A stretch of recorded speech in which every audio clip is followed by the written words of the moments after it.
Hello, everyone. Super excited to be here today.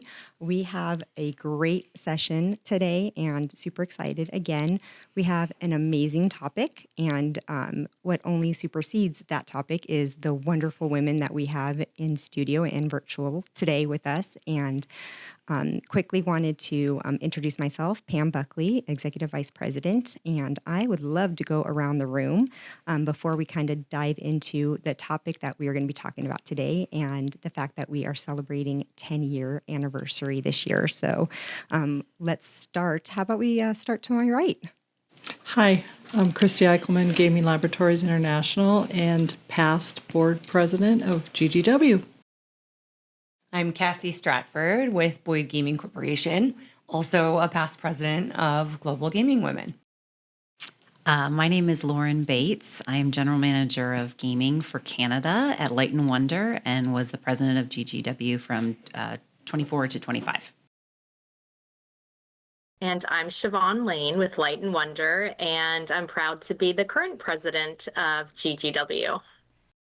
So as you can see, powerhouse full of great women, and it's going to be a great conversation today. Want a special shout out and thank you to Light & Wonder. We are in their amazing studio, so thank you for everyone that has made this happen today. But really, let's just kick off and let's talk and have a conversation. And really what we're going to be talking about today is navigating through change. And for those that are listening and watching, I'm sure a lot of you can relate either as a leader or as a team member. And how do you really navigate through different stages of an organization, different stages of your career, and just kind of wanted to chat about it with you ladies, because I know you have a lot of great knowledge and information. And so, when you look at the organization as a whole over the past 10 years, you kind of look at it as, okay, we had the early years, and then we transitioned right when we hit our stride, then COVID hit, right? And so we went through that dynamic. Came out of COVID, we did a little bit of sustainability, stabilization, and now we're here today. So just kind of really wanted to dive down with you ladies and see, your perspective and how everything went and what kind of nuggets that we can get from you ladies about navigating through all that. So how about let's kick it off with Christie. And, you came in and you were president, and I believe you were president right when COVID hit. So let's talk a little bit about how that went. So that is correct. I had a few months that I got when I was transitioned over from Phyllis, and Cassie was my vice president at the time, and we were sworn in the end of 2019, and then we go into 2020, and COVID happens. So the key thing there was we were very quick, and I was very lucky that I had phenomenal people that were supporting us. And we were able to, and here's the key word that we used. I told everyone I was going to use this key word, pivot, remember? So we used the word pivot a lot. And as an organization, we were very fortunate that our members, our board members, our volunteers, everyone didn't leave us. We spun up a lot of things during that time. We were very lucky during COVID. Our mentorship program spun up virtual master classes, conversations of substance, and we also spun up the Trailblazers conversations with key leaders, and we went all virtual. So we had to learn very quickly how to do things virtually. G2E was held virtually that year. They didn't leave us behind. They put us on a couple panels. And then we had to be really concerned about our members. We were very concerned about our membership and our sponsors, that we didn't leave anyone behind. So we had women that would attend these conferences virtually that you could tell there was a lot of struggle. And so we were very aware of our speakers and who we hired and who we put on those virtual master classes so that we could provide the best information that we could. And Cassie was with us, and Lauren was with us at the time too. So I was very lucky, very lucky. One of the things, Christie, that I remember you doing so well during that time, I really view it as a defining moment in your leadership, was really identifying that there was a real desire on the part of our members to have the support that we could offer that was outside of their organizations. It was such a time of uncertainty for people in their professional lives. Sort of, what was the future of the industry? What was the future of their role? What was the future in their personal lives that were shifting so much? And having a platform like this that was separate from their organization, but still that industry connectivity, Yes. and creating spaces virtually for people to connect. I think we probably all have examples of like our friend groups starting to do virtual happy hours and things like that. It was an organized way to share meaningful, supportive, professional development related information in such a tumultuous and uncertain time that I just remember having so much respect for how Christie navigated that, because I think that it proved to our members that we are an organization that is member first and really looks at what does the industry need and what aligns with what we're trying to accomplish from a broader perspective when we look back at the organization's mission. And I think, Christie was the perfect leader to really carry us through all of that uncertainty and ensure that we didn't sort of crumble in the face of a whole lot of adversity. Yeah. And being vulnerable was one of the words that I really wanted women to really understand, that you can be vulnerable on this platform, and that when we were virtual, that you were in a trusted space and you could share whatever you wanted to share. Nothing was ever recorded. Nothing was ever repeated. And I think the Lean In circles really got strong during that. And I think that really helped the organization a lot. Yeah, just to kind of piggyback off of that, I also feel like that's when, as an organization, we also really started to, I'm going to use your word pivot, because we used that a lot that year, to start being inclusive of soft skills and really starting to talk about mental health. That was something that really kind of came to the forefront of our organization during that time for our members. So we really started to expand our programming there, that it wasn't just about advancing your career and networking and learning new skills that were applicable in your corporate role, but what does that look like at home? What does that look like during uncertainty? How do we make sure that we're caring for one another? Opening, you're right, like you mentioned, safe spaces for connection. That I feel like, again, like under your leadership and just with the group that we had, like everyone really leaned into that, and we were really able to create something very special. How did you engage sponsors during this time? Because we know the success of GGW is dependent on sponsors and their financial support. And I had just joined Scientific Games at the time, and I can tell you, when revenue went to zero in the gaming industry, all organizations were looking at cost and making hard decisions around budget and cost management. So how did you engage sponsors during that time and make sure the organization had the sustained financial support to keep going? So with our sponsors, when we spun up the programs like the virtual masterclass and those types of things, we dug down deep with our sponsors, and we had supportive people that worked in those companies. And they believed in the mission, and they believed in what we were doing, and they really didn't leave us behind. And that was one of my biggest fears. And during that time was the financial stability of GGW, and really providing for our sponsors the value of what they were really willing to invest in, and they really didn't leave us behind. And some of the organizations that are larger sponsors of ours, really, they spun up organizations inside their organizations to make sure that they didn't leave their women behind. That made us proud of that. And now some of those sponsors that stuck with us are still our stability sponsors now. So they really believed in the mission. That's so awesome. That's great. And from an outside looking in as a member during that time frame, I just remember that like everything was uncertain, like you had said, Cassie. But from the outside looking in, everything seemed just seamless on our side. So kudos to you ladies, because I know it was probably like feet ducks under the water, pedaling away, but from the surface level, it just seemed like it was just another day, and you ladies just took the hit and just kept on going like you normally do. So kudos to all you ladies. I think it was a hard time for the organization, but from the outside looking in, it was flawless. So kudos to you ladies. So so we went from COVID, difficult time, to say the least, right? Starting to come out of that, starting to come to a little later in your tenure as president. Now, Cassie, we turn to you. You take over as president. What do you think the biggest learning lessons were from the past 2 years? And like, what were the next steps for you? Like, how do you foresee, like, how did you handle the change, and where did you want it to go with the organization at the time?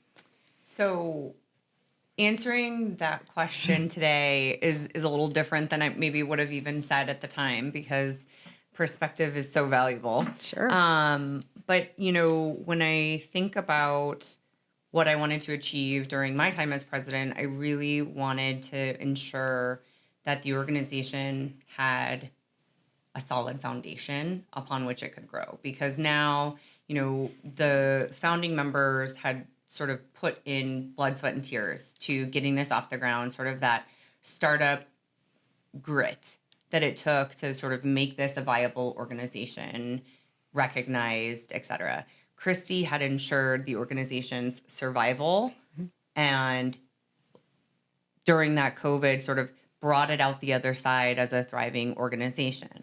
However, now it felt like the time that we really needed to look at foundational stability so that it was set up for a growth phase. So really wanted to ensure that the organization was ready for truly becoming international, really owning that global part of the organization's name, and ensuring long-term sustainability from a perspective of sort of who's doing what, because it had been a lot of the board members just doing all the work. And we started to sort of identify some things where it's like, gosh, we have some single points of failure. And we've got to make sure that we have all the foundation there so that we can build from that foundation. So I think back to some really exciting moments of achievement for the organization during that time. One, that was when we instituted the 2 vice president structure. Really creating this executive team. And that I just drew on sort of what I was seeing in organizations across the industry. Like, what do they do to ensure sustainability? Because we are no different. Just because we're non-for-profit doesn't mean we don't have the same obligations to ensure that we've got a structure that ensures sustainability. So that was when Lauren and I started talking about that concept of having a first and a second vice president to ensure a pipeline, creating some structure on the board committees and leadership amongst those board committees that was a little more formalized, creating a true international committee. That was one of the committees that was created during that time as well, which I think, that group has just done so much. I couldn't have even dreamed to where that is today in such a short amount of time. It's phenomenal. And then, of course, the rebrand, which was just phenomenal. And I have to give a kudos to Siobhan here, who was leading the just amazing marketing committee, who were absolute go-getters and tackling that with just sort of dove right into that and came with a really exciting proposal that honestly at first, change is scary, right? So you had all these legacy board members that were like, well, what's wrong with the logo? What's wrong with the current color scheme? What's wrong with that? And it wasn't that anything was wrong with it. It was that we needed to send the message to the industry and our members that we are continuing to invest and build in this. It's not going to be just, if you've gone through the programming that we have today, we're not done. We are building. There's more to offer you. And we are a mature organization now. And so let us show you that and have that be reflected in our brand. And so the brand launch at Kick Up Your Heels that year was so fun and such a cool moment. I don't know if we like have a screenshot or something we can, but like the confetti and the brand launch video. I mean, it was so cool. And I myself, I try to think that I am one to embrace change, but like I was on a call with Siobhan and we were looking at the 3 different ones and I was like, ooh, man, these are all so different. Like it's just going to take a minute to get used to this because it's totally different. And now I can't even imagine. Like you look at the old logo, you look at the new logo, and it's like, it's such it's incredible. And it also like, I still get warm fuzzies when I look at the old logo because it's like where we were and it's such a critical piece of our history. But I am so proud of where we've come and where we are today. And that seems to me like such a like line in the sand in terms of that evolution and like announcement to the world. So that's one that really sticks out for me as well. I think it's a good point. Like we didn't have to do it, but I think everyone realized that organization was kind of at this turning point, and we had the full support of the founders and, the board members that preceded us. And I had just come off of the rebrand from Scientific Games to Light and Wonder, and I learned so much through that process. And one of the concepts that really stuck with me is your brand is basically an empty vessel. And I could just see all of this potential in GGW, and it was poised for its next phase of growth. And I thought it would be a real motivator and just, a beautiful empty vessel that all these women that give so much to GGW could start to fill with the next chapter of what this organization had the potential to do. And I think we really achieved that goal. And, it really drove excitement and momentum and a level of energy into the organization that I think we were ready for. And it's just so great to see the committees and the women and what they have done with the brand. They've just taken it to the next level. So just really proud of that part of the journey and that chapter. Yeah. And I think that to tie it into the broader topic of our conversation today, navigating change, I think that there were some valuable professional lessons for me in all of that as well, that I think I want to make sure we touch on in this conversation today, because we're talking about navigating change and we're talking about it in the context of GGW's history because of our, anniversary and all the rest of it. But what a valuable lesson for our own professional development, which is, you work really hard to get to one phase, and then you've got to like spend some time really building the foundation and then ensuring that your brand, your personal, professional brand reflects who you are today. Because you're not that brand new marketing coordinator. You're not that brand new entry-level salesperson, that brand new associate lawyer. Now you're an executive with a presence and a mission and more to offer. And you want the people around you in your professional life to see that you have more to offer, and really making sure that you're navigating that, and that, again, it's going to be scary. Change is hard and scary, period.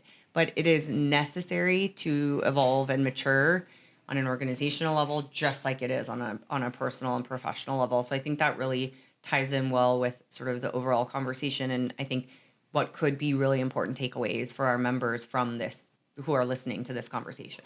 So my one question for you to drill down on that would be, you have all of these people that are on board and are excited, and so this may be a question for all of you ladies because you have so much experience, but, how do you handle that possibly one or two that maybe aren't on board? How do you address that, and how do you handle navigating through that when ultimately we believe that this is the best for whatever the organization is going through? Like, talk to us about that. Communication. Okay. Communication is the biggest thing in my mind that drives engagement and support. People want to feel like they're important enough to be communicated. Shoving change down people's throats just does not work. Hearing people, gathering feedback and listening to that, but then making a decision and explaining why that's the decision, and then moving and communicating along the way, I think gets buy-in, because you're never going to have 100% adoption of any change. But I think if people, even if they didn't agree with it, I think they're more willing to keep an open mind if you communicated with them, they were heard, and then a decision was made. And I think we could probably all think of examples where it's like, Sure. maybe I didn't agree with that, but I respect that my voice was heard and that this is the decision we made. So now let's go and do it. And now I'm going to support this because I care about the bigger mission of the organization.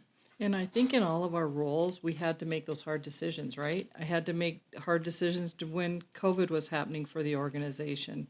But what I felt was I had strong people backing me up. And I was very lucky because Cassie was my vice president at the time. And you have to bounce things off of people so that you want to respect all their opinions. And I think we've done so many things rapidly. I mean, we're an organization of rapid growth, but it didn't stop us, and we were not afraid of it. And I think that was the thing that was really a privilege for me to watch happen, is that no one was afraid of change. Some might have resisted along the way.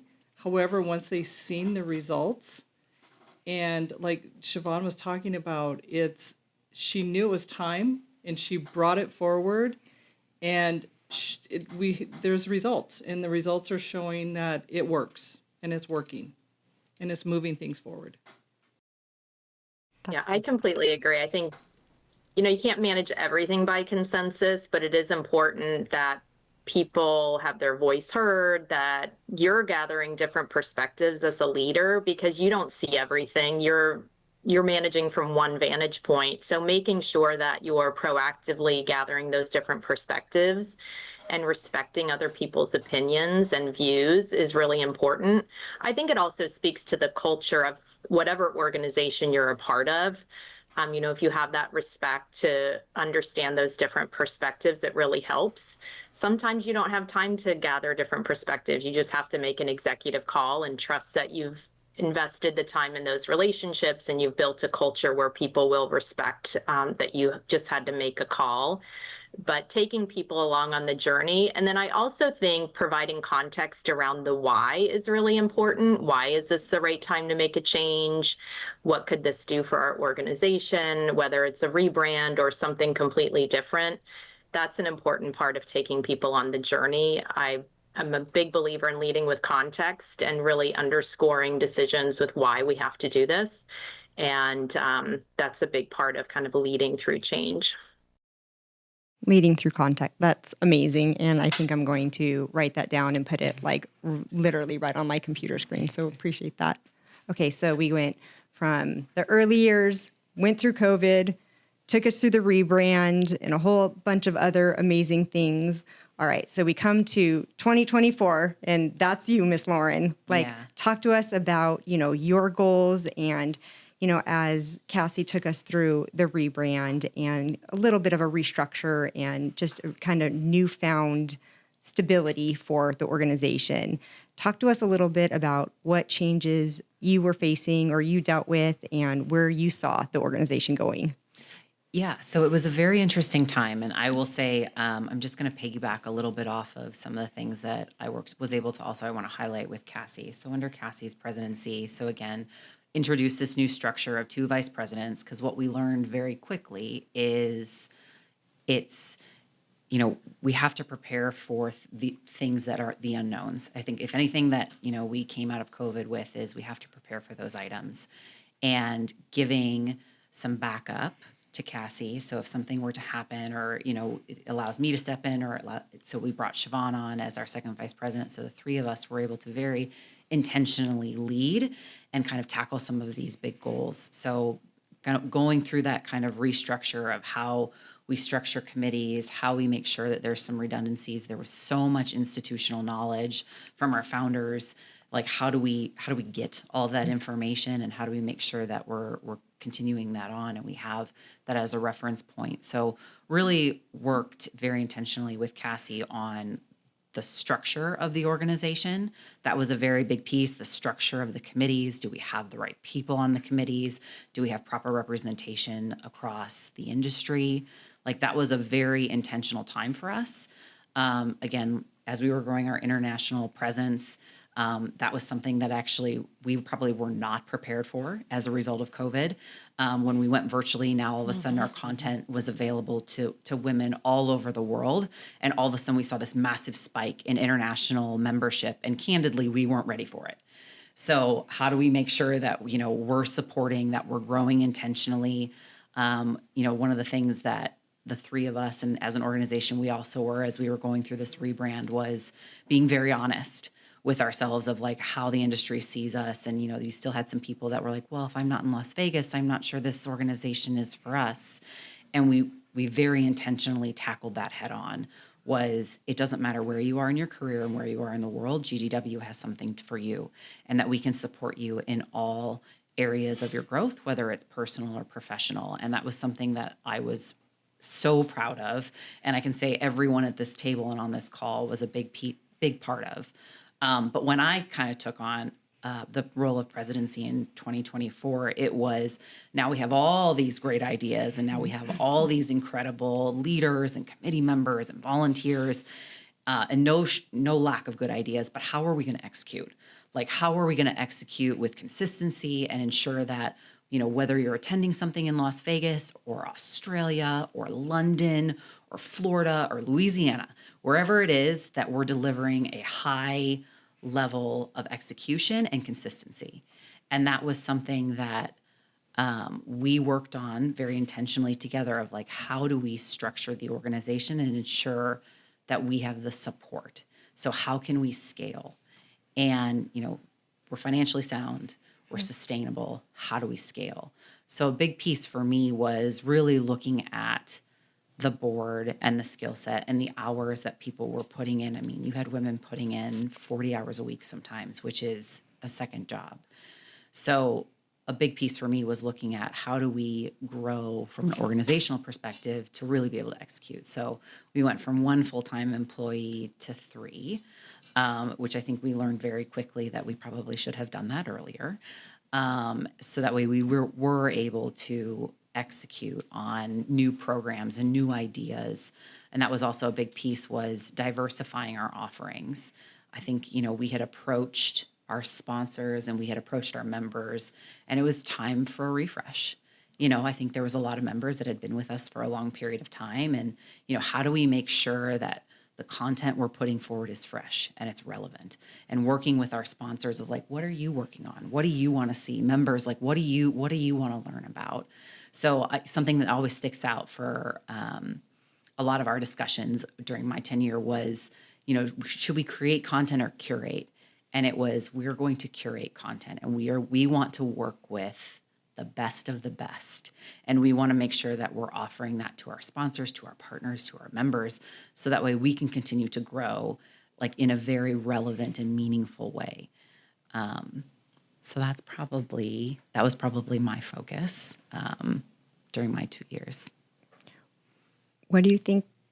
It's probably going to be like a really hard question to answer, so I'm going to throw it at you anyway. Like, what do you think if you had to say, this was my one, rose of my tenure? This is what I want to be remembered for. What would you say would be your one thing? Oh man, it's a hard question. I know. Sorry, but what I would say, and I am not going to put words in anybody else's mouth, but I think the intention was to leave it better than what we found. Mm-hmm.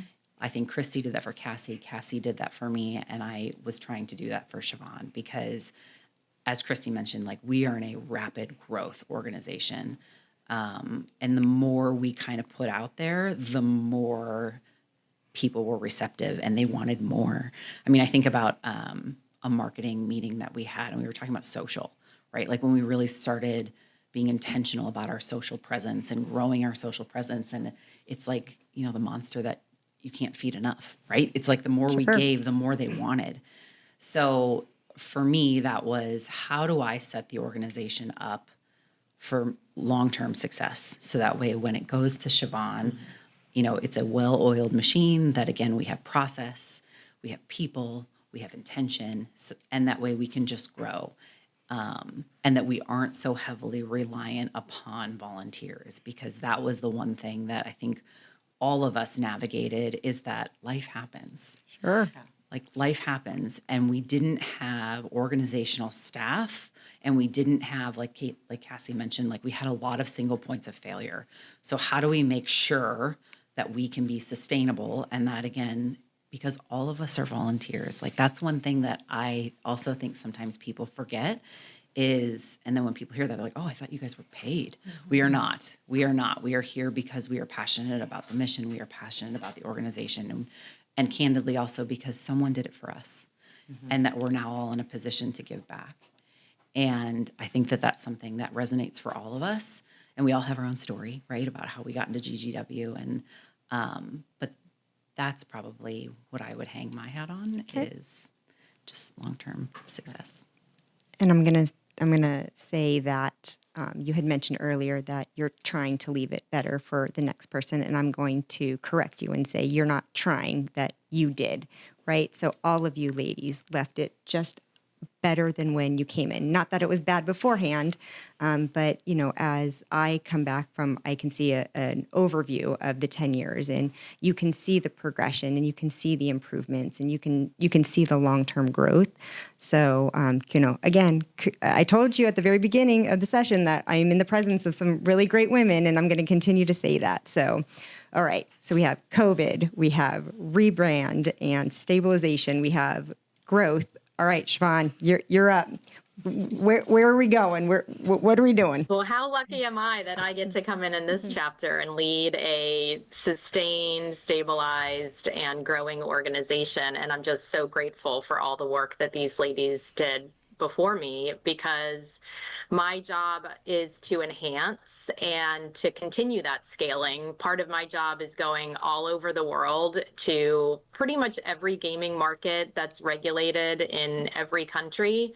I meet women all the time that are just hungry. So when Lauren talks about this, need for more, that's what women around the globe are looking for. And I think we're fortunate in the North American market to have access to an organization like this for several years. There are gaming markets that don't have anything like this. So we do have a role to play to honor that global part of our name and to really extend our members, but also show up consistently with great experiences, with great educational offerings to help support our members on the international front.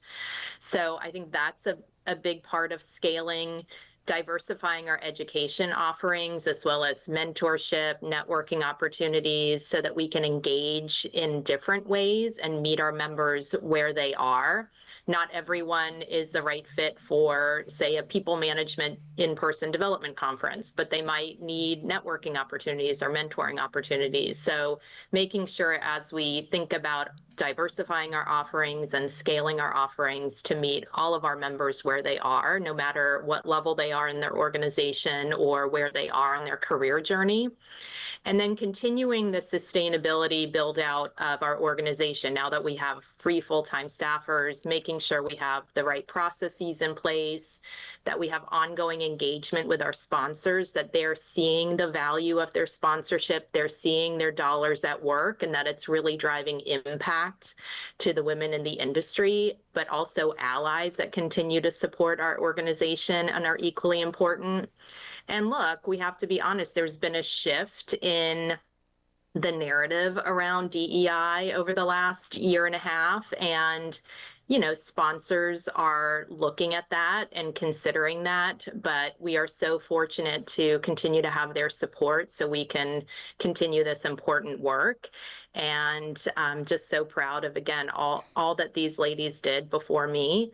And my job is to really lead the organization through enhancement and further scaling. That's awesome. So I'm going to quickly kind of go roundtable, and it's going to be one word. And let's see if you guys can come up off the cuff, and I'll start. So when you think about GGW, what's the one word that comes to mind? And for me, it's resilient.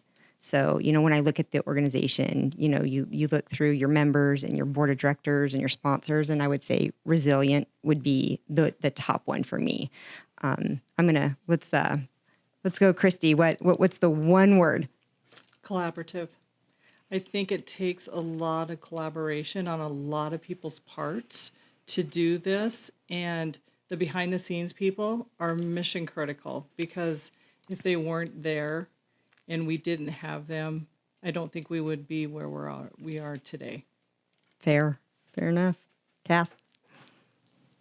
It is so hard to boil down to one Yeah, word. I know. it Oh is. my goodness, Pam. I'm gonna go with tenacity.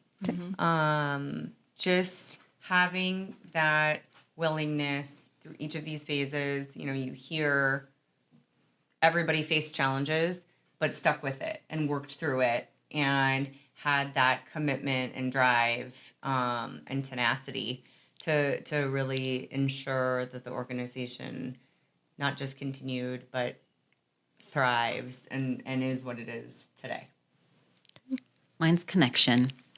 I was either going to go with connection or grateful, because I am so grateful to the organization personally, on behalf of the organization, and the connections that this organization has created for myself, for everyone here at this table in this conversation. But to be able to see the fruits of the labor that this organization has done, and to see the growth of women and the connection between women and how they've supported each other through, again, personal, professional, whatever it may be, and that ability to network and move the mission and move women forward in the industry has been nothing short of like truly extraordinary. So just, again, grateful and so proud. Okay. Siobhan? My word is passion. I mean, you heard Lauren talk about earlier.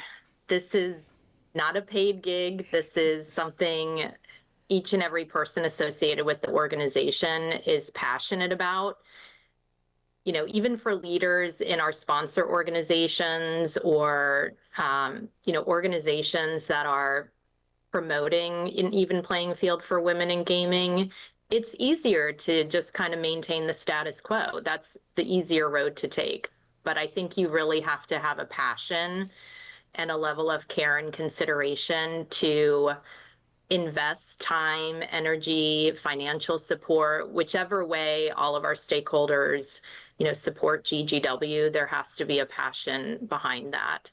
And I think that's what this organization represents. We move it forward through all of these chapters because of the passion from our volunteers, members, sponsors, our staff, everyone involved. So that's reflected each and every day. And one last question for the table, and I'm going to stay on you, Siobhan. What's Okay. the one piece of advice that you're going to give our listeners today, whether that be leaders, whether that be sponsors, whether that be our members? What's the one piece of advice that you're going to leave them with today? Get involved. My realization that there was this whole network of support and resources that I wasn't tapping into, like that light bulb went off when I found GGW. So, if you're not fully involved, get more involved. It can be so rewarding and fill your cup so much. And also, if you see someone who needs a better network or resources to help them on their journey, pull that person in. We all encounter women that might not have that support structure that they need and might be feeling lonely in their organization or at their job. So get involved and then pull others in, because there's a whole lot of benefits of being part of this community and this network that just goodness can come out of. All right. Lauren? I don't know if I could top that. I feel like Siobhan really, put it all together. But I mean, again, it would be the same message, is don't wait. I think that's the other part, is that a lot of times, specifically females, they look to others to drive growth in their career. They look to others to make a connection. Is own your greatness, like own yourself. You are the captain of your ship, and you decide where you're going. So put yourself out there, get involved, because there's a whole world of greatness for anyone. Right.